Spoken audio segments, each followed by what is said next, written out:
하나님을 예배하러 오신 모든 성도님들 가운데 주님의 평강이 늘 함께 하시길 바랍니다. 우리 곁에 계신 분과 인사하면 좋겠습니다. 잘 오셨습니다. 축복합니다. 은혜와 평강이 늘 함께 하시길 바랍니다. 네, 오늘 우리는 요한복음 16장 말씀을 통해서 떠남 그러나 더 깊은 은혜라는 제목으로 함께 하나님 말씀을 듣도록 하겠습니다. 여러분, 우리나라에 최근에 대단히 크게 흥행하고 있는 영화가 하나 있습니다. 조선시대 역사의 한 부분을 소재로 하고 있습니다. 단종은 어린 나이에 왕으로 올랐습니다. 그런데 권력에 대한 이 욕망이 컸던 그 삼촌에 의해서 폐위되었고 유배를 가게 됩니다. 그리고 유배 간 그곳에서 생을 마감하게 됩니다. 이처럼 권력에 대한 이 욕망으로 혈육조차 죽이는 냉혹한 이런 현실 가운데 있었습니다. 그런데 역사를 보면 이런 틈바구니 속에서도 고상하고 아름다운 사랑의 이야기가 피어 있다는 것입니다. 유배를 떠나는 단종은 아내인 정순왕과 작별을 하게 됩니다. 지금 서울의 청계천 한 다리 위에서 이제 작별을 합니다. 이렇게 이별하고는 일생 동안 두 사람은 만나지를 못하게 됩니다. 정순왕후는 그들이 헤어졌던 그곳에 멀지 않은 곳에 거처를 정합니다. 그리고 일생 동안 옷감을 염색하는 일을 하면서 생계를 유지하게 됩니다. 이 두 사람이 헤어졌을 때는 단종은 17살, 정순왕후는 나이가 18살이었습니다. 두 사람이 서로 마지막으로 나눈 대화는 부디 몸 건강히 계십시오. 내 어찌 그대를 잊으리요 였다고 합니다. 훗날 사람들은요, 이들이 이별했던 그 다리의 이름을 이렇게 붙였습니다. 영도교라고 불렀습니다. 영영 건너간 다리. 말하자면 다시 돌아오지 못했다는 것입니다. 이제는 만나지 못하게 되었다라는 이런 슬픈 이야기를 안고 있습니다. 여러분, 이처럼 떠남과 이별 그리고 슬픔은요, 우리가 살아가는 우리의 모든 삶에, 각자의 삶에도 다 이런 이야기를 다 갖고 있을 겁니다. 인생이라는 큰 이야기 속에서 아마 저와 여러분도 떠남, 이별이라고 하는 이 많은 챕터들을 우리는 다 가지고 있을 겁니다. 떠남과 이별은 슬픔을 남기기도 합니다. 성도 여러분, 그런데 오늘 우리에게 주신 이 말씀을 보면요, 예수님께서 제자들에게 그리고 우리에게 이렇게 말씀을 전하고 계십니다. 주님의 떠나심은 끝이 아니라 더 깊은 은혜의 시작이다라는 것입니다. 요한복음은 13장부터 예수님의 이 고별 담화, 고별 설교가 이렇게 기록되어 있습니다. 이제 예수님의 그 마지막 수업이다, 지난주에 이렇게 부르기도 했습니다. 여기서부터 예수님은 많은 사람들 앞에서, 많은 군중들 앞에서 하나님의 나라의 복음을 말씀하신 것이 아닙니다. 특별히 12명의 제자들과 함께 마지막 시간을 보내고 계세요. 그러면서 그들에게 말씀하시고 그들을 가르치시고 그들을 위로하시고 그들을 교훈하십니다. 여러분, 이때 제자들의 심정과 마음이 어떠했을까요? 우리는 짐작해 보게 됩니다. 아마도 제자들의 마음속에는요, 근심과 염려가 가득했습니다. 제자들은 예수님을 지금까지 따라갔습니다. 그들이 해왔던 생업을 뒤로하고 가족을 뒤로하고 그리고 그들의 부모와 집을 떠나서 예수님과 함께 했다는 것입니다. 예수님과 함께 했던 이 3년의 시간은 제자들에게는요, 놀라움의 연속이었습니다. 예수님은 많은 이적과 표적을 행하셨습니다. 제자들은 그들 앞에 이것이 일어나는 광경을 두 눈으로 그렇게 목도했습니다. 예수님의 말씀에 풍랑이 잔잔하게 되기도 했습니다. 악한 영에 귀신 들린 사람에게 명령했을 때 악한 귀신이 떠나가기도 했습니다. 병자를 고치셨고요, 눈먼 자의 눈을 뜨게 했습니다. 죽은 나사로를 살리셨습니다. 적은 물고기와 보리떡으로 수많은 사람을 먹이시기도 했습니다.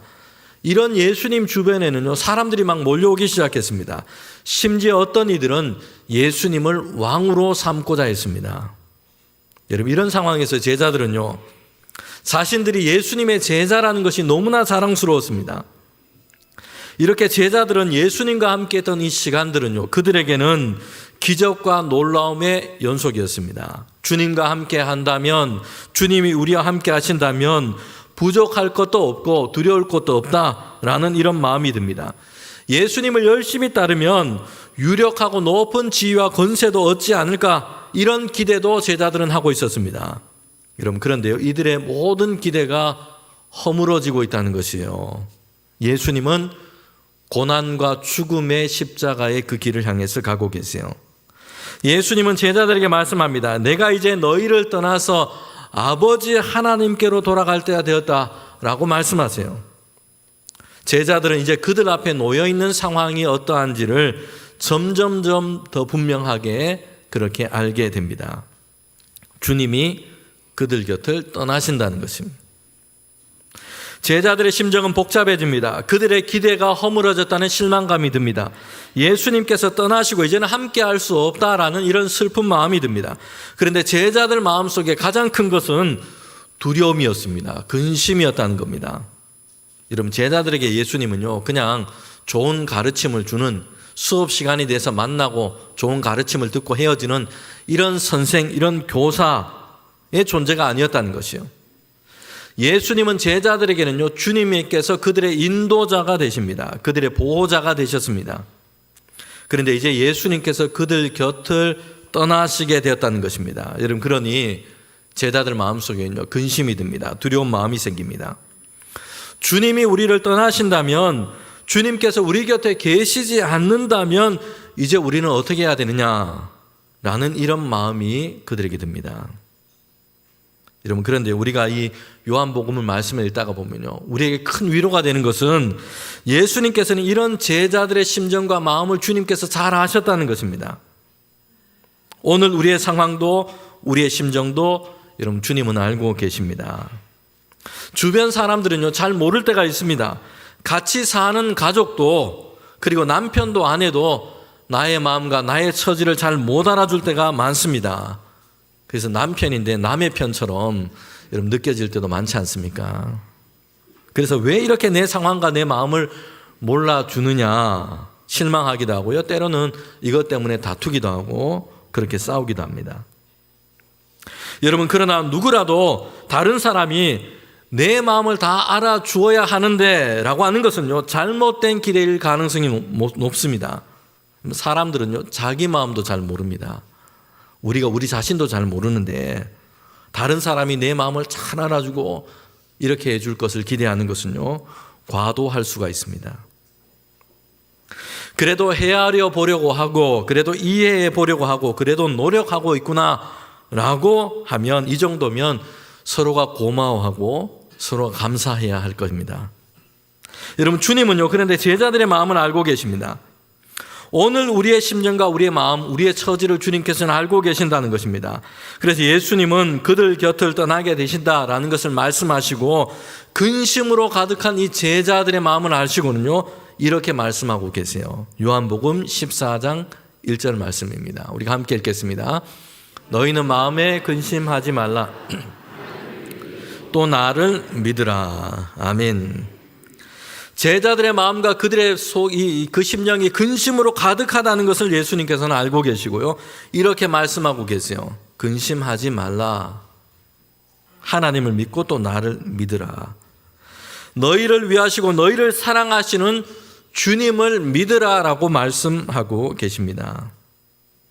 사랑하는 성도 여러분, 오늘 우리가 이 주님의 음성 듣기를 원합니다.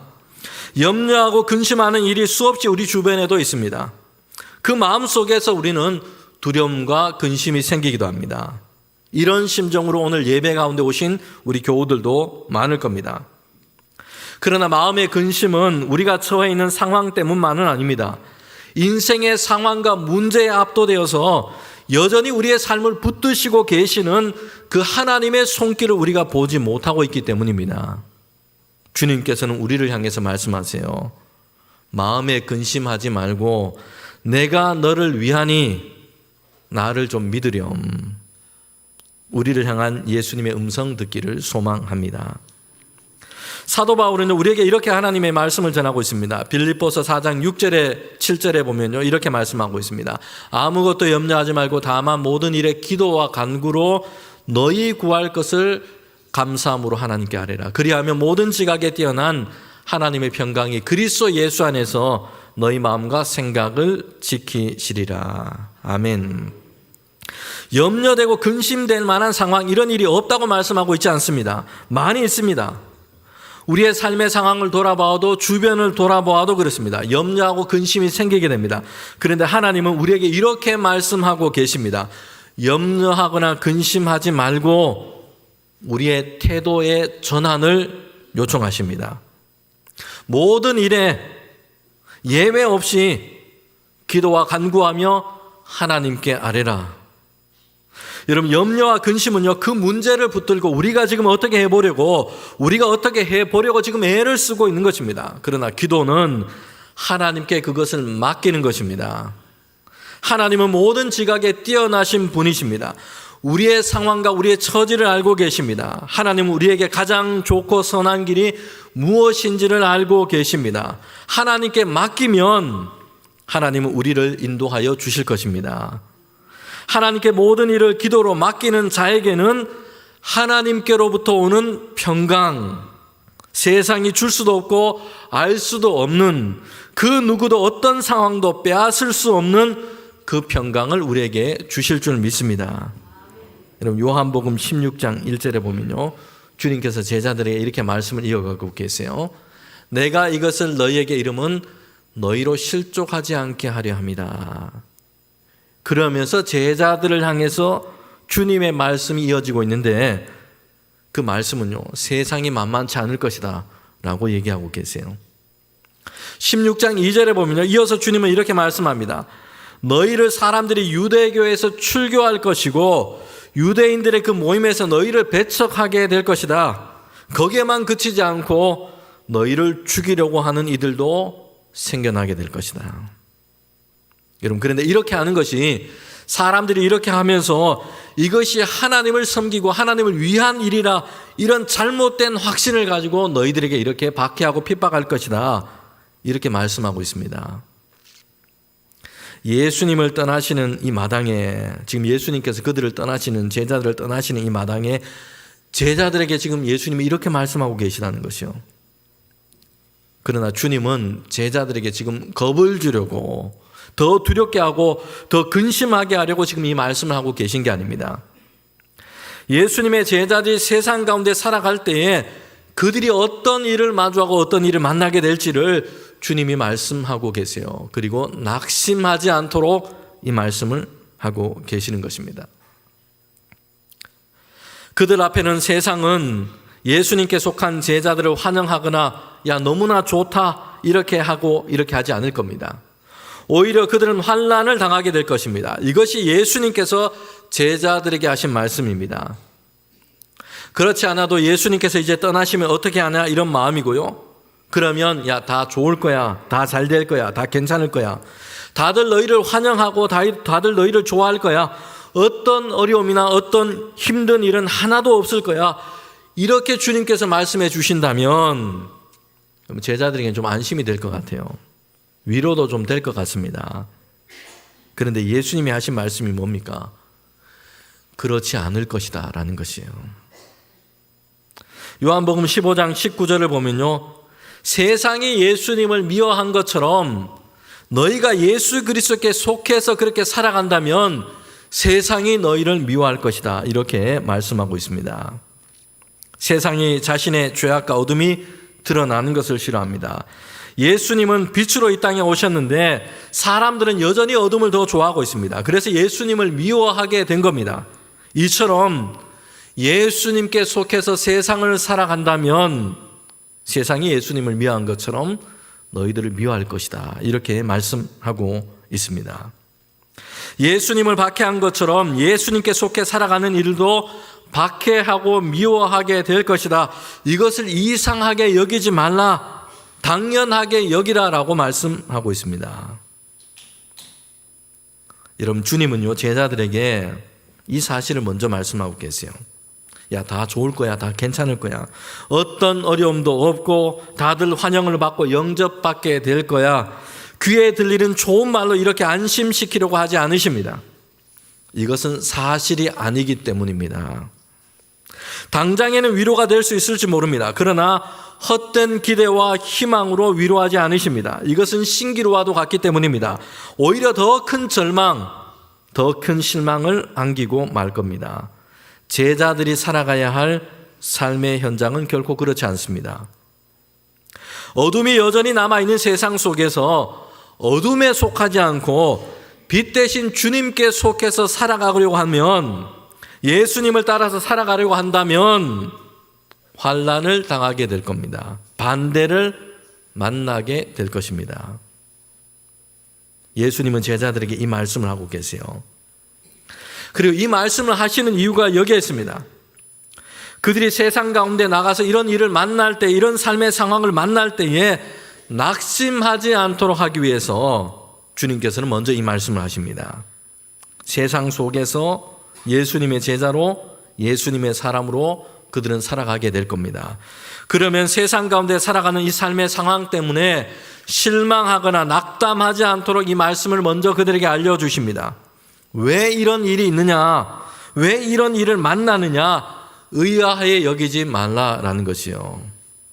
내가 예수님을 잘 믿으려고 하고 예수님의 말씀을 따라서 살아가려고 하다가 어려움을 당하게 된다면 오히려 이로 인해서 낙심하지 말고 기뻐하라라고 주님이 말씀하세요. 마태복음 5장 11절 12절 말씀에 산상설교에서 주님께서 이렇게 말씀합니다. 나로 말미암아 너희를 욕하고 박해하고 거짓으로 너희를 거슬려 모든 악한 말을 할 때에는 너희에게는 무엇이 있다고요? 복이 있나니 기뻐하고 즐거워하리라. 하늘에서 너희 상이 금이라. 너희 전에 있었던 선지자들도 이같이 박해하였느니라.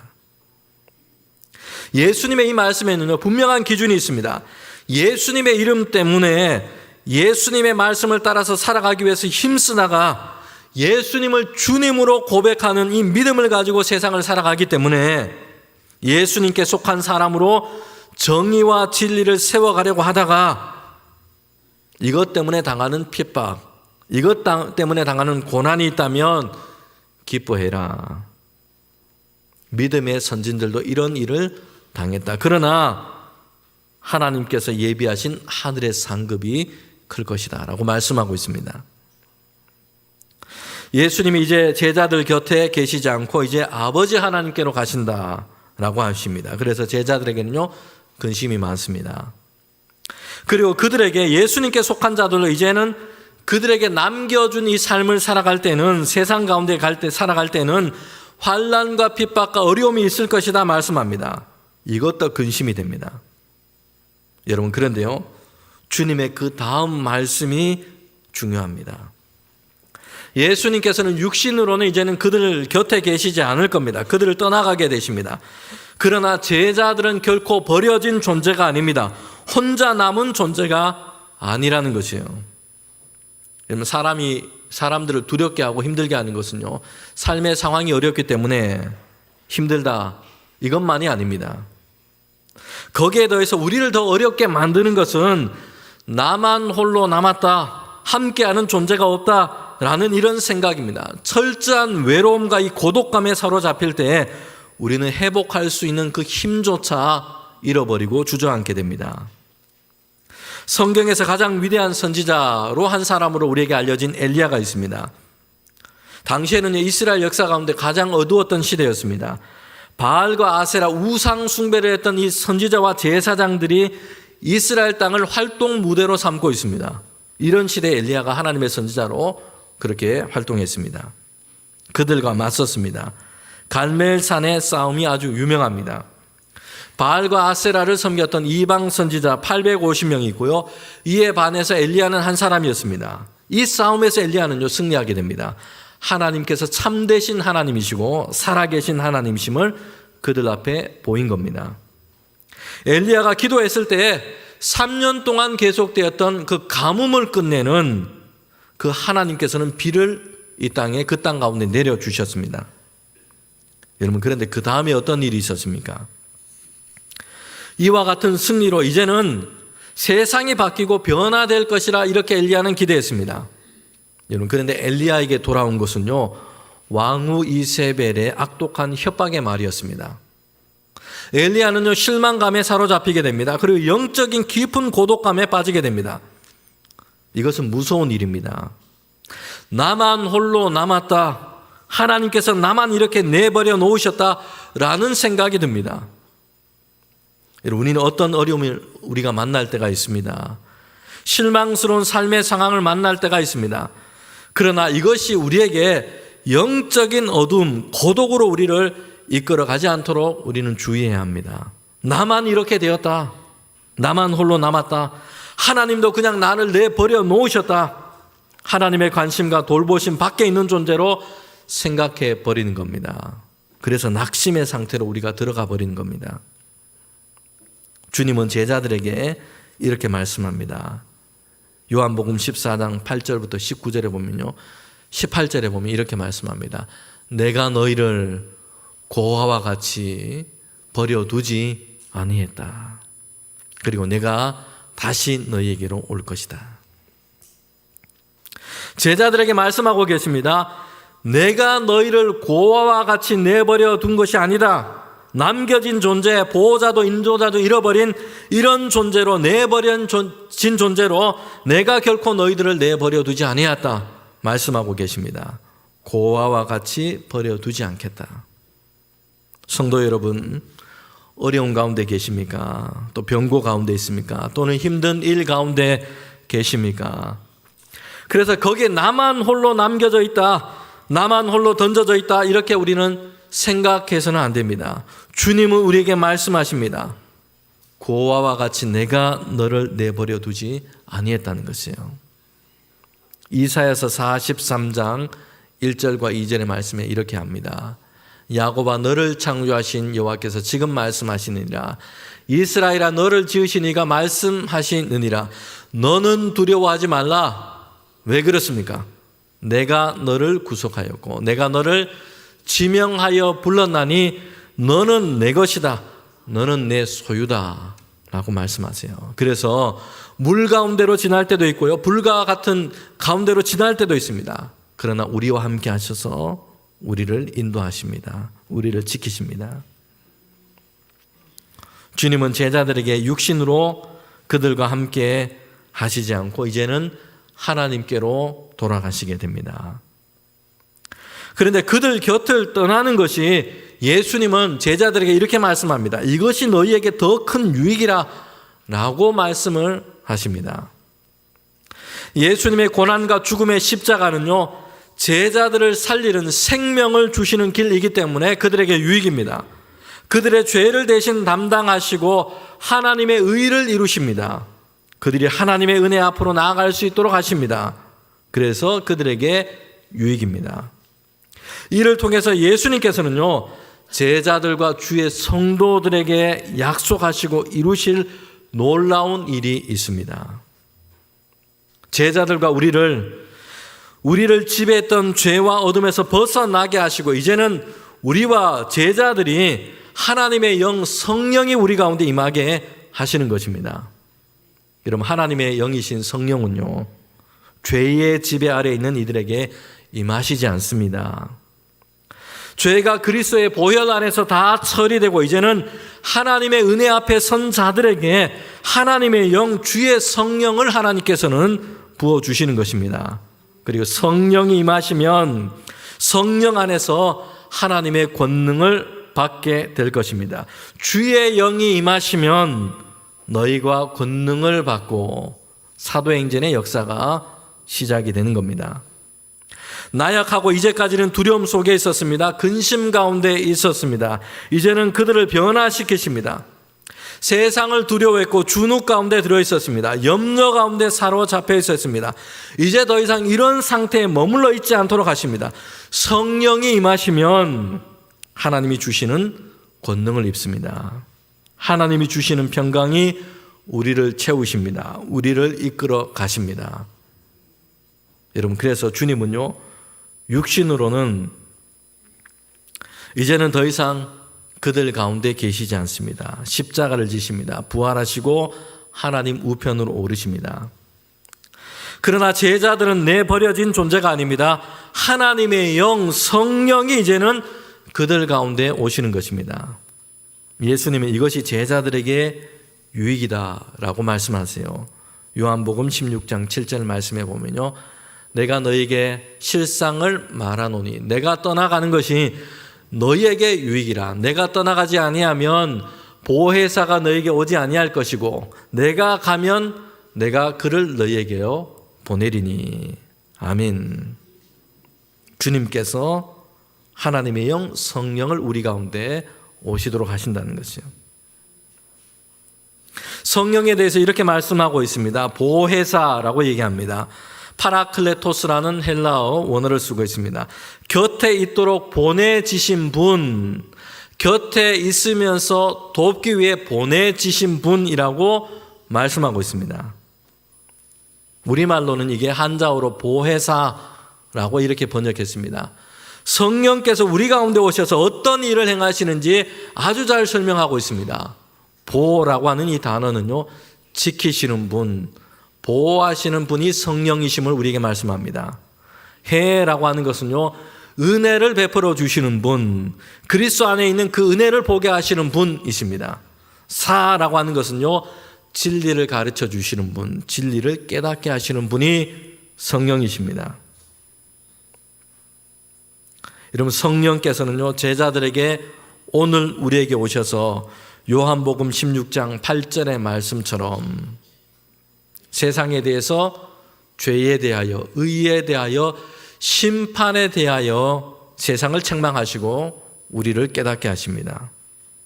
성령은 예수 그리스도를 미워하고 배척하는 세상에 대해서, 하나님을 떠나 자신의 주인 되어 살아가는 이 세상에 대해서 그들의 어둠과 죄악이 드러나게 하십니다.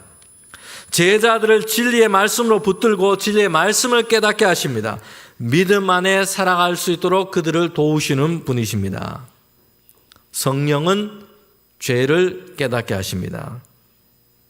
빛 대신 예수님을 거부하고 주님을 배척하는 것이 죄악입니다. 이것을 드러냅니다. 나의 힘으로 살 수 있다는 착각을 깨뜨리십니다. 여러분, 사람들은요, 보통 법을 어기는 것, 남에게 해를 끼치는 것, 이걸 죄라고 그렇게만 생각합니다. 그래서 나는 법 없이도 살 사람인데 내가 무슨 죄인인가, 이렇게 항변을 하기도 합니다. 그러나 성령님이 지적하는 죄는 하나님 없이도 내 힘으로 살아갈 수 있다라고 하는 이런 마음 속에 있는 교만입니다. 등대의 빛을 거부하고 어둠 속으로 우리 자신의 인생의 배를 몰고 가고 있는 겁니다. 생명의 근원 되시는 예수님을 믿지 않고 내 마음대로 인생의 핸들을 붙잡고 살아가고 있습니다. 하나님을 떠나 있는 것입니다. 하나님의 은혜의 반대편으로 가고 있습니다. 이것이 가장 무서운 죄임을 성령님은 우리를 깨닫게 하십니다. 성령님은 우리에게 의를 알게 하십니다. 여러분, 세상에서의 의로운 삶이란 뭐겠습니까? 사람들은 나름대로 자기의 기준을 가지고 있습니다. 나는 이 정도면 괜찮은 사람이야 라고 얘기합니다. 사람들은 나름대로 자기의 의를 쌓아서 하나님 앞에도 도달할 수 있다, 당당하게 그렇게 생각합니다. 그러나 성령님은 우리를 깨닫게 하십니다. 우리의 누더기와 같은 의로는 거룩하신 하나님 앞에 결코 설 수가 없습니다. 성령님은 우리에게 알려주십니다. 너의 선행이나 노력이 아니라 예수 그리스도의 보혈만이 하나님 앞에 당당하게 우리가 설 수 있는 유일한 의라고 말씀합니다. 우리의 노력이 아니라 나를 위해 죽고 부활하신 예수님의 그 깨끗한 옷을 입어야만 의로우신 하나님 앞에 우리는 설 수 있습니다.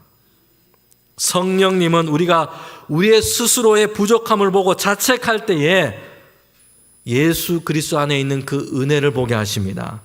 예수 그리스도의 옷을 입혀주시며 우리를 의롭다 격려하십니다. 예수 그리스도 안에서만 세상과 인간이 하나님의 의로우심, 의롭다 하심의 은혜를 입을 수 있다. 이것을 우리에게 알려주십니다.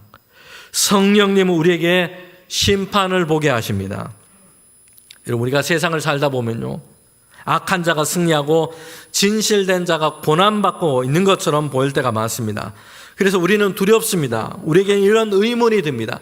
하나님이 다스리시는 것이 맞느냐라는 의심이 들기도 합니다. 그러나 성령님은 우리에게 선포하고 보여주십니다. 세상의 공중권세 잡은 사단과 악의 권세는 십자가를 지시고 부활하신 예수님 안에서 이미 패배했습니다. 예수님의 십자가는 실패의 장소가 아니라 승리가 시작된 장소입니다. 성령님은 우리에게 영적인 안목을 주셔서 당장에 우리 앞에 있는 환난 가운데 무너지지 않게 하십니다. 결국에는 승리가 하나님의 것임을 보이십니다. 악은 반드시 심판받고 하나님의 나라는 완성될 것입니다. 이 소망을 성령께서 우리에게 열어주십니다. 끝까지 인내할 수 있도록 하십니다. 마지막 날의 모든 어둠과 악함은 하나님의 심판 아래 놓이게 될 것이고, 부활하신 주님께서 심판주로 오셔서 모든 악한 권세는 하나님의 심판 아래 소멸될 것입니다. 지금은 악이 이기는 것 같이 보이나 그러나 승리는 결정되었습니다. 낙심하지 말고 끝까지 견디도록 우리에게 장래의 소망을 성령께서는 깨닫게 하시고 보여주시는 것입니다. 성도 여러분, 보혜사 성령께서는 하나님의 은혜 안에서 하나님의 믿음 안에 우리가 살아갈 수 있도록 인도하십니다. 죄를 깨닫게 하셔서 우리를 회개시켜 구원하시는 하나님의 사랑을 이루십니다. 의를 깨닫게 하셔서 우리를 당당하게 세우시는 하나님의 은혜를 우리 앞에 보이십니다.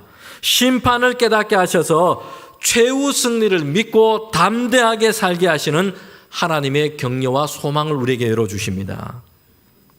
보혜사 성령은 진리의 영이십니다.